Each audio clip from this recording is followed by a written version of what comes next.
Okay. I'm following you, honey. My name is Ginger and you're Fred. All right, let's do it. Okay. Well, good morning, good afternoon, good evening, whatever time of day it is you're tuning in, watching live or on replay. I have the pleasure of being with Gloria Glow Cotton. Thank you for gracing us with your time this beautiful day in October. Now, I want to start with this one question that is important because I know you have a thoughts on this. How do you approach life with universal wonder? And what does that mean? Mm. Thank you so much. Before I begin answering that, I just want to say thank you so much for the invitation and your kindness. It's just, you're infinitely kind. And so I thank you. Thank you for that. It's a joy. It's a joy to be with My you. pleasure. So, how do I approach life with universal wonder? Think of a newborn baby after they've begun to be able to focus, because at first they can't focus. But when they are able to focus, think about if you had that privilege. Think about their eyes and everywhere their eyes land, it is fascinating to them. And their whole being light up. They light up. They open their eyes wide. They are taking in everything with the joy of just taking it in. No judgment, no analysis. It is the isness of it all that they are enjoying. And so I thought about that. I wanted to feel that because there is creativity in that. There is innovation in that. There's no limitation in that. There's no judgment in that. It is all purely delicious. It is full of wonder and wonderful. And that is what I wanted. Yep, that's the approach, that's the mindset, that's the intentionality that I'm going to approach many things, particularly if they're difficult, particularly if they're difficult or I'm having problems with them, because I know there's some learned stuff that is feeding that problem. It's learned. I want to look at what did I come to the planet with? Unburdened, unburdened with the weight and distraction and seduction of all the crap. Does that answer your question? It really does. I love the definition that you share, real clear. Just less crap, more joy. I know something else that you think a lot about and you share with the people that you serve and help them and guide them toward joy, which is Mm. beyond happiness. Mhm. Can we talk about that a little bit? Yeah, all this delicious stuff you have on here. I need a little napkin to dab my mouth. 'Cause this is good, honey. So, many times, and so I will ask people, how do you distinguish between joy and happiness? Do you know the difference? And it's amazing the number of people who say, no, I thought it was the same. And some people say, I don't have a clue. And some people say joy is happiness, or happiness is really joy. No. So here's how I define it. And I started thinking about this because I looked at so many people who were, quote, successful, unquote. They had acquired, they had achieved, they had been given all these things. And people were looking at them with jealousy or sometimes envy. And these people weren't happy. And more than that, there was a dullness to them because joy is bright and brilliant and sparkly. It's like diamonds. It's not cubic zirconia. It's not that, honey.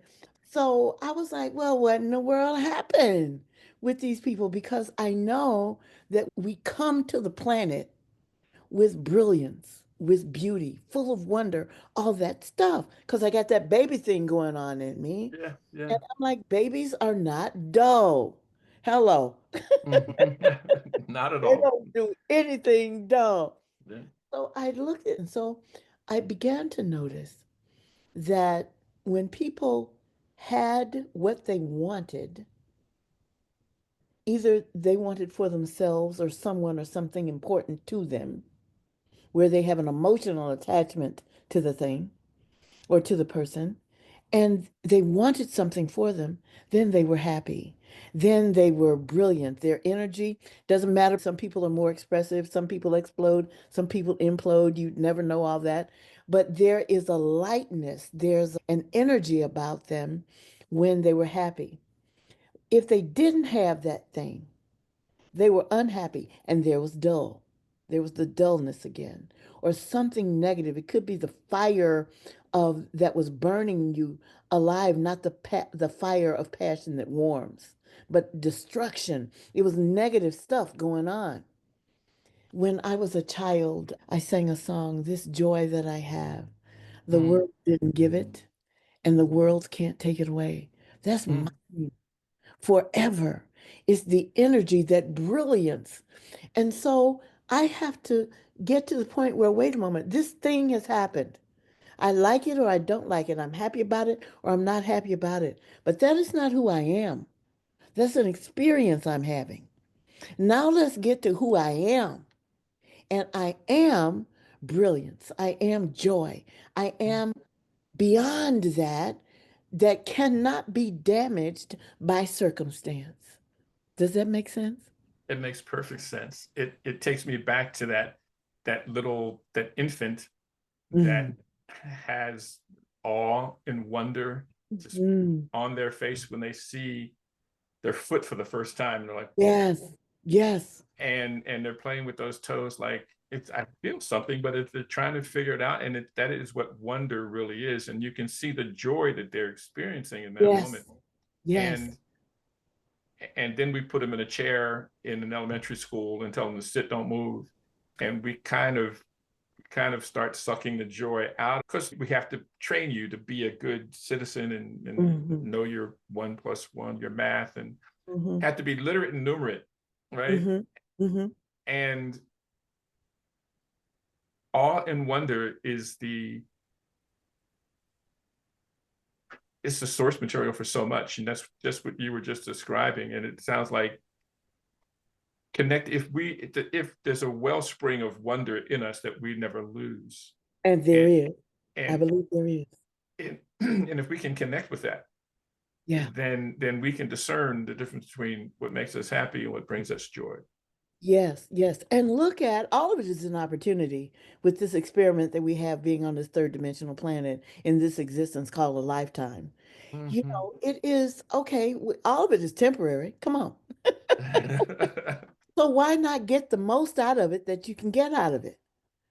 I mean, Yeah. even an ugly occurrence, something that doesn't make me happy, like as we were talking last week, and I said I had cancer Mm-hmm. in my thyroid. I wasn't happy that I had cancer in the isthmus of my thyroid. I wasn't, oh, I can't wait to have cancer. Where can I get it? Oh, I know. I'll get it in a place I don't even know anything about. Well, that wasn't the deal. But they found it. It was itty bitty. They got it all out. I have no pain, no nothing. There is so much to be happy about. But before I was happy, before I processed that with my consciousness, I was joyful. I was joyful when I knew I had to have the surgery. I was like, well, let's do it. Let's get it over with. Come on. I got the best surgeon. I'm at the best hospital.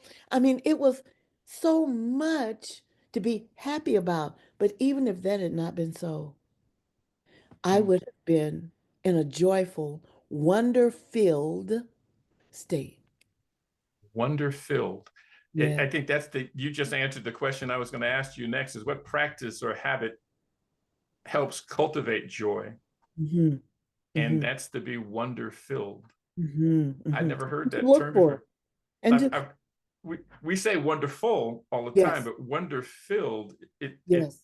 it's a more literal expression of what we should practice. That's the practice is to not invite it in, but to let it out, to spread it around and to share that wonder. You were recounting a story earlier about your experience in church as a 4-year-old, and I think Mhm. I've got one I can share back to you. And it's I was Okay. probably 4 or 5 years old, and in the Baptist church in New Jersey, Calvary Baptist to be specific, I recall singing a song that brought me joy, and there was the wonder because I didn't know then, but when children or adults sing, our hearts beat in synchronicity, all start beating in the same pattern.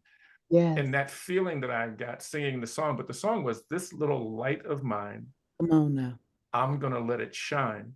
Yes. That light was wonder and joy that lives in all of us. And as Hmm. a child, I sang that song and it brought me joy. Hmm. I unlearned the joy by becoming by becoming what I thought I needed to be. Yeah. I'm now trying to reclaim that joy and wonder thanks to Hmm. you. Hmm. Oh, oh, wonderful. Oh, I'm so grateful. Thanks to you. And Wow. I guess that if is it reasonable to say or suggest that that song in what was called Sunday school, Hmm. Hmm. "This Little Light of Mine, I'm gonna let it shine," Hmm.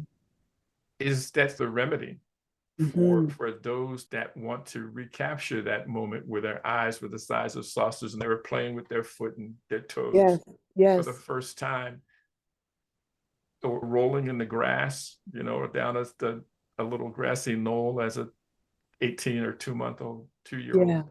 Yeah. There's brilliance in that. There And is. it shows that some of the greatest things are the simplest things to acquire. Anytime we're in nature, because nature is honest. Nature is not pretending. There's no fakery in nature, honey. And so when we are surrounded by either physically or mentally, if we can get there, with our minds. But the more senses that are involved, the more we can see it, feel it, touch it, smell it, taste it, uh, the more we are not distracted from the things that last. And the wonder lasts forever. There's no Mm. limit on how much it is. There's a limitless supply for you, made exactly and only for you. You're not borrowing it from somebody else. Somebody can't borrow or steal it from you. So, I mean, think about that now. Here's what happens. It's not that we forget as much, and I'm just getting this now in talking with you, is that we become distracted by the things of the mind, by the things that we came to this planet to enjoy. We allow it to distract us away from the foundation that we came with, which is joy and wonder and the fulfillment and being full of the wonderful things. And so my practice is to be more simple, to be more simple, because in the simplicity, you see the joy and beauty of all the complexity without complicating it.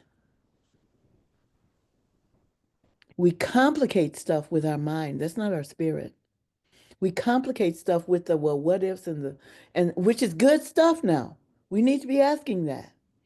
But we also, at the same time, I'm dealing with this really hard problem here, and I'm experiencing joy. Or I'm saying I'm not actively experiencing joy and I'm choosing not to because I want to go deeply into what is the messed upness of this experience if it were not for joy. And then I can go more deeply into the ugly. Let's go there, investigate it with wonder.